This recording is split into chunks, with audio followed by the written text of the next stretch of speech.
Good morning, everybody, or Joe-san. In 20 years from now, if you look back at this conference, or this event, what would you like to see happen out of the people in the audience? I don't care about the people on camera tomorrow, about you. In 20 years from now, I'd like to see a difference. So let me give you the first one. I'm calling it long jumping. Follow with me on this. Let's say we're in Cyberport right now and we want to get to Causeway Bay, and I said you had a half hour to get there. I'm going to give you the answers, I'll walk it through, but you could think it through yourself. You'd probably say, oh, I drive, get a taxi and we'll get there. You could actually take a taxi to the MTR and you get there in a half hour. What if I said you had to do it in 20 minutes? You'd say, well, we drive a little faster, take the taxi all the way through. What if I said you had to get there in 15 minutes? You do an incremental change. You say, well, maybe we get a police escort, maybe we get a motorcycle. We're going faster and faster and faster. What if I said you had to get there in 7 minutes? Ah, helicopter. Helicopter, that would do it.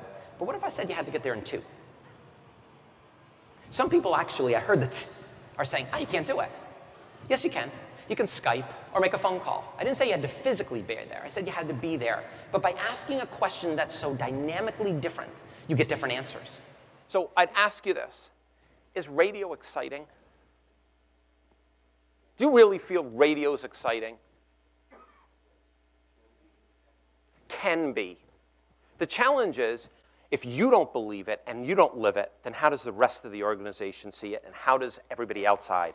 And I can tell you from my interviews, from my conversations, I don't hear radio as exciting. I had one person say to me he expects between -2 to +2% growth.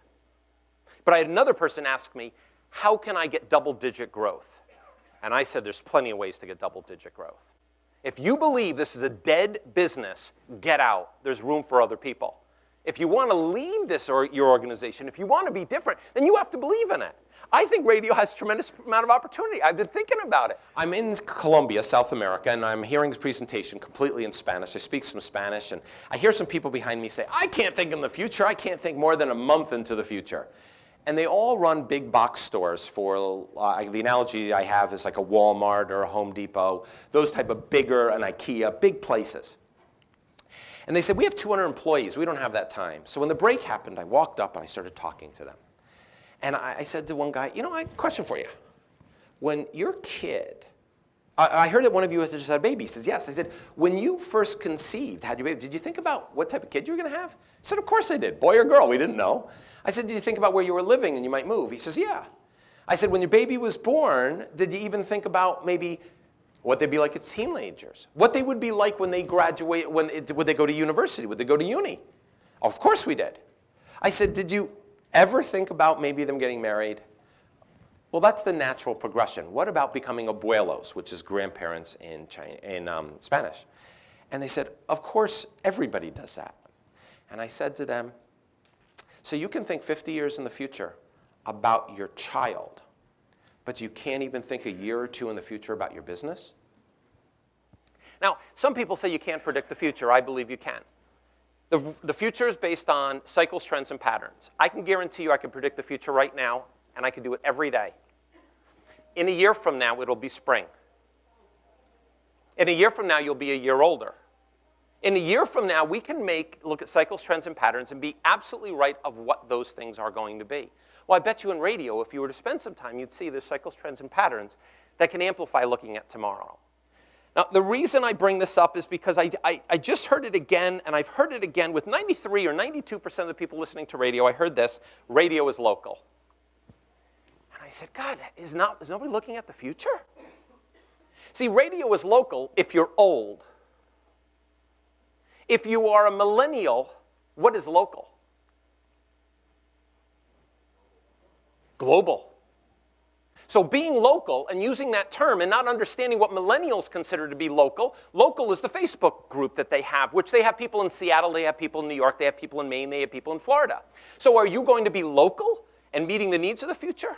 Think outside the box. There is no box. There never will be a box. Actually, I've been asking very successful innovators, do they ever use the term think outside the box? I asked it because I asked myself. I never use the term think outside the box. I never say to myself, I've got to think outside the box. As in reality, great innovators think in the box. What we do is we build a whole life set of experiences, coming to NAB and learning about radio, being on a Maersk shipping liner, working in San Francisco, and being around experiences. So when we have a challenge or an opportunity, we create a set of criteria, and we start pulling and putting them in the box. We modify them, toss them out, and put them in the box again. And we modify them again, and we put them back until we find something that's new and creative. I was just with the head of KPMG's innovation, and he said, that's exactly what I do. I always thought I was doing it the other way. But what we're doing is we're sitting down and saying, what are our life's experiences? That's what we pull from. We pull from that trip to Bangladesh. And we say, how can we use jugad, that's an Indian term, to become more innovative? We pull from different places so that we can be innovative. So I challenge you in your organization, if you are going to tell your people to be innovative, prove that you're innovative. And normally what they do for competitive analysis, they go get someone else's product and they bring it in and they say, this is what the competition is looking at, we're going to be innovative. Realize a product that's on the shelf was somebody came up with that 2 or 3 years before. That's not today. That's innovation of yesterday. It's called win by a nose. Now I want you to picture this. You've all gone to a racetrack, I know that, or seen one on television, and you've seen the horses get into the stall, ready to go, and then you have them all kicking and moving, and the gun goes off. And the horses take out, and they go down to the first turn, and they're neck and neck. They're going down about around the corner, and they're going to the second turn, and they're neck and neck. And down that back stretch, the horses start to spread out. Some move ahead, some move behind. It's back and forth. You never know what's going to happen. They get to the third corner, and they start to pull out, and you see some pulling ahead. You get to the fourth turn, and now they're going down that final stretch. And you've seen it happen. There's actually a phrase that everybody knows because it's that photograph finish. And the horse won by a nose. What happens if you lose by a nose? Let's say you're in sales. Let's say you're responsible for growing membership or securing loans or helping people with their portfolio.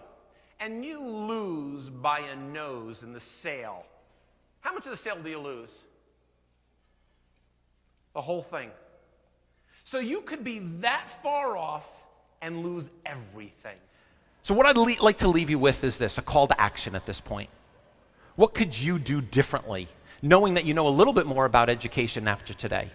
I'd like you to pick 3 people in your world that you can help educate and help them find happiness in the world in which they're building.